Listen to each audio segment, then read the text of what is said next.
got to win. Why complain? Not only do we get to win, we got to win by knockout. So, you know, definitely feeling good. Although I know it can get better and it must get better. You know, at the same time, I'm never satisfied. So. It seemed like the first 2 rounds was like you're stalking him, you're not letting him get too far away from you, and then I think the biggest mistake he made was he hit you with a good shot, and you woke up and you started taking over. But you know, I didn't want to get too anxious. I made a mistake last time. I get too anxious too early. But at the same time, I have to believe in my abilities, and you know, God gave me the tools to be successful in this game. And when He brings the best out of me, you know, I'm a reckon to deal with it. That wasn't the best. Like, I tell you, it gets better. From this point forward, what are you looking for after this fight? You know, we want like we wanted before. We want names, we want titles, and we want rematches. So the goals are still the same. You know, whether it's going to be the next fight or the next 4 fights. However, I have to climb up the ladder to get to where I need to be. I'm ready and willing to do that. And how did you feel in the ring? I felt good. You know, I felt good. I wasn't tired.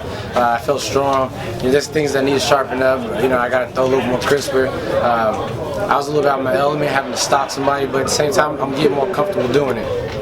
Let's talk about 2 familiar names, Miguel Cotto, so will Canelo Alvarez. They're talking about a fight next year, May 2nd. Do you want the winner of that fight? And how do you see them fighting one another? How does that play out? Well, hell, I'll take the loser of that fight. You know, but first of all, as a fan, that's a great fight. I'm excited to watch it. If it happens, when it happens. You know, I'm pulling for Cotto. I hope he wins. That make me look better, selfishly. But I think Canelo's, you know, he's younger, stronger, and faster. But although Cotto has looked good with Freddie Roach in his corner, so you never know how it can happen. This is boxing. What were some of the things you were doing in training to be successful tonight? Training around like-minded elite athletes, being around a group of athletes that can match me and exceed me in skill level and talent and heart has forced me to be better. You know, my coach Louis Burke, he came out and he gave me some specific things to work on, but Barry Hunter was sitting there watching and critiquing the whole way, and he never let me do anything less than my best. So, you know, in training we pushed it to the limit so we could come out here and have an easy night. And what's next? You ready to get that title shot next year? Is that on your Christmas list? Absolutely. You know, whether it's the next fight or the next 4 fights, like I said before, that's in God's hands. But I'll fight my way to it regardless. What are you going to do differently after today? But we're going to keep doing what we was doing to get better. I feel like I was better in this fight than the last fight. So we're going to go back to Headbangers Gym, get back to the drawing board, and just continue to get better. In that 3rd round when he did hit you, you kind of, you know, jumped around a little bit. Were you hurt at all? No, it looked worse than it was. You know, I sweat a lot, so you get a lot of sweat flies in the air. The crowd's going ooh, and I was, you know, doing a little Sugar Ray Leonard shimmy dance to let them know that wasn't nothing. You know, I do have a good chin. I don't care what anybody thinks, and he's gonna have to bring a lot more than that one shot. Who do you want right now at 154? Anybody got a title, anybody that can get me to a title in my rematches. There's Lara, Canelo Alvarez. I'm still coming for y'all, but I still want to be the undisputed champion at the same time. Well, you got Lara and Smith tomorrow night. How do you see that fight? Man, Lara's gonna beat the dog out of him, man. And Smith is awkward and strong and got a good chin, so you never know. He could shock the world. But Lara's talent level is just leagues above Isha, in my opinion. Did you get a fight against K9? Why not? I would love to fight against K9. Matter of fact, that would be the first one to go to, just as far as getting the shot goes, in my opinion. But we gotta look at the rankings, see where I'm at, and see what belt I'm closer to.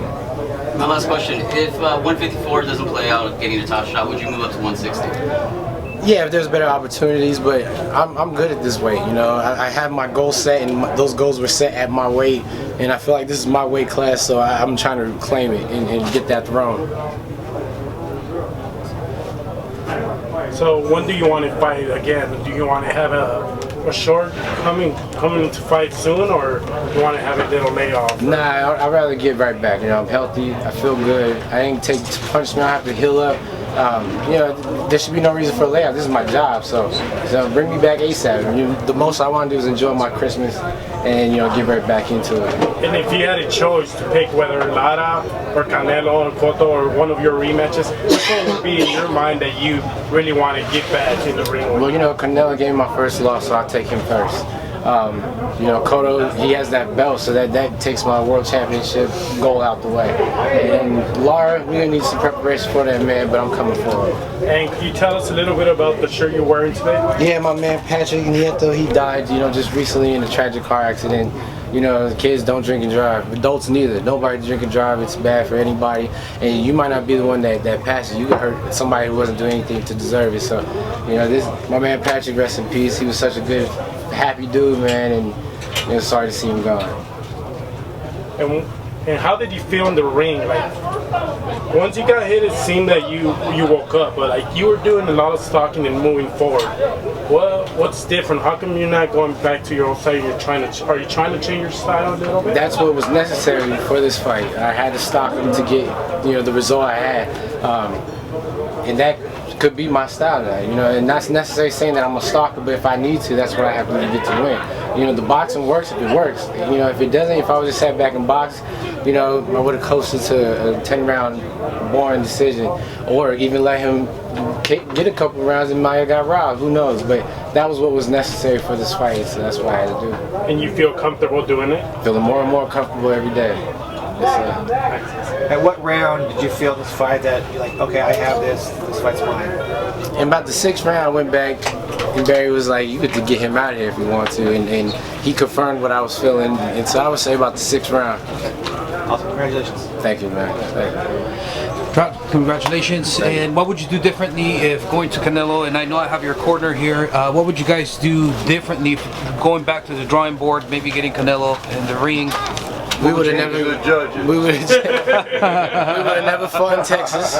We would have never fought with 4 WBC judges against me, and we would never agree to open scoring. That's it. Other than that, I fought a good fight and would have been a better fight without the open scoring. All right. Well, we wish you the best of luck, and again, congratulations. Thank you, man.